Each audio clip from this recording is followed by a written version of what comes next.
নির্বাচিত সরকারকে বেকায়দা ফেলানোর জন্য যথাসময়ে হামের টিকা আনেন নাই। যে শিশুগুলি মরেছে যে এটা পরিকল্পিত হত্যাকাণ্ড হয়ে গেছে, এই হত্যাকাণ্ডে আমরা বিচার চাই।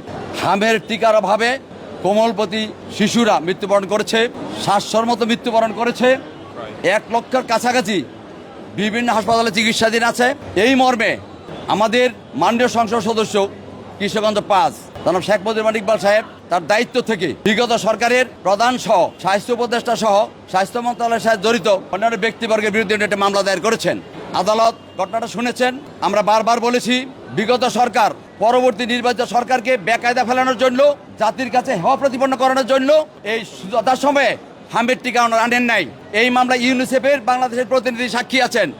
ইনি বলছেন যে আমি বারবার ইউনিস সরকারকে এরও উপদেশ দিয়ে চিঠি দিয়েছি যে আপনারা যার ইউনিসেফের মাধ্যমে আপনারা আগে হামের টিকা আনতেন, অন্যান্য মরণব্যাধির টিকাগুলি আনতেন, কিন্তু আপনারা এই চুক্তি বাতিল করে টেন্ডারের মাধ্যমে আনতে যাচ্ছেন। টেন্ডারের মধ্যে আনলে 1 থেকে 2 বছর সময় লাগবে। সেই ক্ষেত্রে দেশে মারাত্মক পরিস্থিতি হতে পারে। বারবার চিঠি দেওয়া সত্ত্বেও ইউনিস সরকার এগুলি মানেন নাই। ওনার নির্লক্ষ্যই ছিল পরবর্তী যে সরকার নির্বাচিত গণতান্ত্রিক সরকার আসবে তাকে জাতির কাছে বেকায়দা ফেলা, তাতে জাতির কাছে ছোট করা।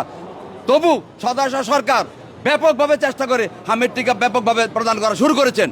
আপনারা দেখেছেন স্বাস্থ্যমন্ত্রী প্রতিদিন কোনো না কোনো হাসপাতালে দৌড়াদৌড়ি করে এগুলি ব্যবস্থা করেছেন। এখন ইনশাল্লাহ একটা অবস্থান আসছে, চিকিৎসা চলছে। কিন্তু এই চিকিৎসা না চলার জন্য গভর্নমেন্টকে বেকায়দা ফেলানোর জন্য এই বিগত সরকার এই নির্লক্ষ্যটা করেছিলেন। অর্থাৎ যথাসময়ে হামের সহ অন্যান্য আরও যে টিকা আনয়ন করার দরকার ছিল সে যথাসময় আমদানি করেন নাই, না করে এই জাতির সাথে বিদ্বেষমূলক আচরণ করেছেন, প্রতারণা করেছেন।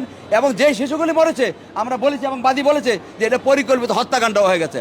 এই হত্যাকাণ্ডে আমরা বিচার চাই। সেইভাবে আমরা মামলাটা দায়ের করেছি। বিজ্ঞ আদালত আমাদের বক্তব্য শুনেছেন। আমরা বারবার বলেছি আমাদের বক্তব্য কোনোভাবেই এই সরকারের বিরুদ্ধে নয়।